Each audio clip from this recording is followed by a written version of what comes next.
Discuss the Rajput policy of the Akbar. Answer. Akbar was not only an aggressive imperialist but also a wise statesman of his time.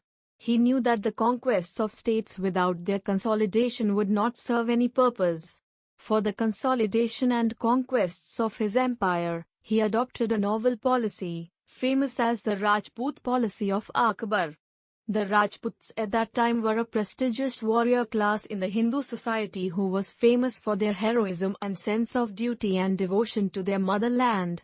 Akbar knew the importance of this class.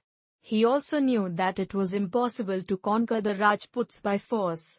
Therefore he changed his policy and extended his hand to them for friendship. He knew that the friendship with the Rajputs would mean much peace with Rajputs. Rajputs were most loyal as friends, as also most dangerous as enemies. He tried to bring the Rajputs to his fold. He made all possible efforts to establish cordial relations with Rajputs. He even stressed upon establishing matrimonial alliances with the Rajput rulers. As a result, the Rajput rulers of Amber, Bikaner, and Jaisalmer gave their daughters to the Mughal emperor in marriage and earned his favor. He also offered respectable and high posts to the Rajputs who joined the Mughal service. Raja Mansingh, Raja Bhagwan Das and Raja Mansingh, for example, were given high posts of office for their loyalty and faithfulness to the emperor. Akbar's liberal attitude inspired a large number of Rajputs to join the Mughal service in different capacities of mansabdars, and they even were prepared to shed their blood for the conquests and consolidation of the Mughal empire. The exception of Mewar. Mewar was the only state which did not submit to the Mughal empire. Her famous ruler Rana Pratap Singh considered it a stigma on the Rajput character. He hated the Rajputs who had submitted to the Mughal Emperor Akbar by accepting his Rajput policy. He faced the Mughal army very bravely in the Battle of Haldi Ghati on the 18th of June 1576 AD. Although he was defeated, his spirit of independence did not make him surrender to the Mughals. It was only after his death, the state of Mewar during the rule of his son Amar Singh passed into the hands of Mughals completely. Maharana Pratap Singh, however, Akbar's Rajput policy was proved completely a success. Rajputs, as seen, had rendered valuable service even at the cost of their lives for the expansion and consolidation of the Mughal empire. He also got the support of the Rajputs against any nefarious designs of some Afghan rulers and leaders. Akbar's Rajput policy in fact was proof of his great statesmanship. Religious policy of Akbar. If Akbar is remembered today, it is due to his famous religious policy. His real fame rests on his liberal religious policy.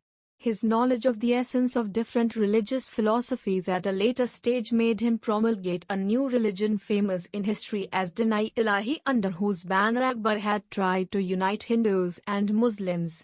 For the vast Mughal empire to be enduring, Din-i-Ilahi was probably the only alternative. However, time proved it as Akbar's monument of folly. Emperor Akbar offering prayer Mughal legacies. Akbar inherited Mughal legacies in the matters of religion. His father Humayun and his grandfather Babur were not fanatics. They had not conquered India with a religious motive. Their motive was purely political. Though Babur had declared jihad on the eve of certain important wars, his motive was only to unite and encourage the Muslim soldiers. Babur and Humayun were no doubt men of learning and liberal outlook. Akbar's mother Hamida Banu Begum was a Shia Muslim and the daughter of a Persian scholar. She taught her son Akbar the fundamentals of religious toleration. As the descendant of liberal ancestors, Akbar maintained the religious toleration and Akbar maintained the family legacies of liberal outlooks. Further, his tutor Abdul Latif, who was a man of broad ideas who taught him sublime conceptions of divine and spiritual reality, him influenced. Akbar's father Humayun during his extreme distress as a homeless wanderer had kept his pregnant wife Hamida Banu Begum under the protection of the Hindu king of Amarkot. The Hindu king, being sympathetic at his misfortune, had given shelter to Hamida Banu Begum in his own house where Akbar was born. The gesture of that Hindu king, even at the dangerous hours during the rule of Sher Shah, was really an unforgettable memory of Akbar. This incident might have inspired the future emperor to adopt some liberal policy to Hindu influence of Sufi friends. Akbar had come in close contact with two of his Sufi friends known as Faizi and Abul Fazl, who were highly cultured and thoroughly liberal in their outlook. They influenced Akbar to show respect towards different faiths and cultures. Influence of Rajput queens. Akbar married the Hindu princess of Amber, Bikaner, and Jaisalmer and established matrimonial and cordial relations with Rajputs. Though this matrimonial alliance was for a political motive, yet it had its religious results. With the presence of the Hindu women in the Mughal harem, Hindu religious ceremonies and festivals entered into the Mughal palace.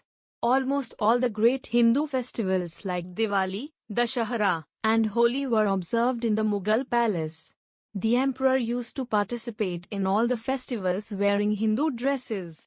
This also made the Emperor Akbar liberal towards the Hindu religion. Influence of contemporary religious thinkers. Akbar constructed a house of worship or Ibadat-khana at his capital city of Fatehpur Sikri and invited religious thinkers and preachers of different religions and faiths to that house for religious discussions.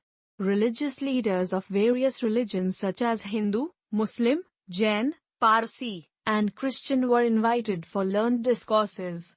Akbar acquired knowledge by associating himself with the wise men of the country, with the result he was far away from orthodox belief. Din-i-Ilahi. Akbar promulgated a new religion known as Din-i-Ilahi in 1582. It means divine faith. It was a collection of the finest principles of all religions. Being an amalgamation of all religions, the new religion aimed at uniting people of all religious sects. It aimed to establish the oneness of God. Instead of superstitions, men were asked to follow a code of moral conduct. To lead a pure and principled life and the worship of the Lord was the cardinal tenets of the new religion. The religion was simple and its principles were easily intelligible. Din-i-Ilahi was also known as Tawhid-o-Ilahi.